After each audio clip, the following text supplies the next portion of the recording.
ചെടികൾ അത് നമ്മൾ എത്രയൊക്കെ പറഞ്ഞാലും അടിപൊളിയാണ് അല്ലേ. ഏത് പ്ലാന്റ്സ് ആയിക്കോട്ടെ അതിനൊരു ജീവനുണ്ടെന്ന് വിശ്വസിക്കുന്ന ഓരോരുത്തരാണ് നമ്മളെല്ലാവരും. അതുകൊണ്ടാണല്ലോ നിങ്ങളിപ്പോൾ ഈ ചാനൽ കാണുന്നത്. ഓക്കെ, അപ്പോൾ ഇന്നത്തെ നമ്മളെ സെയിലിൽ ഫസ്റ്റത്തെ പ്ലാന്റ് വന്നിട്ടുള്ളത് ഈ ജെയ്ഡ് പ്ലാന്റ് ആണ്. സെക്കൻഡ് പ്ലാന്റ് വന്നിട്ട് ഈ ഒരു ഇംഗ്ലീഷ് ഐവി പ്ലാന്റ് ആണ്. ഇന്നത്തെ ഈ വീഡിയോയിൽ ഷോർട്ട് വീഡിയോയിൽ മുഴുവനായിട്ടും ഞാൻ ലീഫി പ്ലാന്റ്സ് മാത്രമാണ് കാണിക്കുന്നത്. അപ്പോൾ അതുകൊണ്ട് ലീഫി പ്ലാന്റ്സിനെ ഇഷ്ടപ്പെടുന്നവർക്ക് വേണ്ടിയിട്ടുള്ളൊരു വീഡിയോ കൂടിയാണ്. തേർഡ് പ്ലാന്റ് ഈ ഒരു വെർട്ടിക്കൽ ഗ്രാസ് ആണ്. വെർട്ടിക്കൽ ഗ്രാസിൻ്റെ റെഡ് കളർ സ്റ്റെമ്മും ഗ്രീനും വൈറ്റും മിക്സ് ചെയ്തിട്ടുള്ള ലീവ്സും ആണ് ഇതിന് വരുന്നത്. അപ്പോൾ ഇങ്ങനത്തെ ഈ കാണുന്ന സൈസിലുള്ള തൈകളായിരിക്കും സെൻഡ് ചെയ്യുന്നുണ്ടാവുക. DTDC കൊറിയറാണ്. All over India courier services available ആണ്. DTDC സർവീസബിൾ ആയിട്ടുള്ള എല്ലാ ഏരിയാസിലും നമ്മൾ സർവീസ് ചെയ്യുന്നുണ്ട്.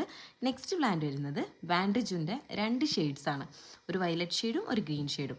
അപ്പോൾ ഇത്രയും പ്ലാന്റ്സ് ഒക്കെയാണ് ഇന്നത്തെ വീഡിയോയിൽ ആഡ് ചെയ്തിട്ടുള്ളത്. പർച്ചേസ് ചെയ്യാൻ താല്പര്യമുള്ളവർ താഴെ കാണുന്ന വാട്സപ്പ് നമ്പറിൽ കോൺടാക്ട് ചെയ്യാം.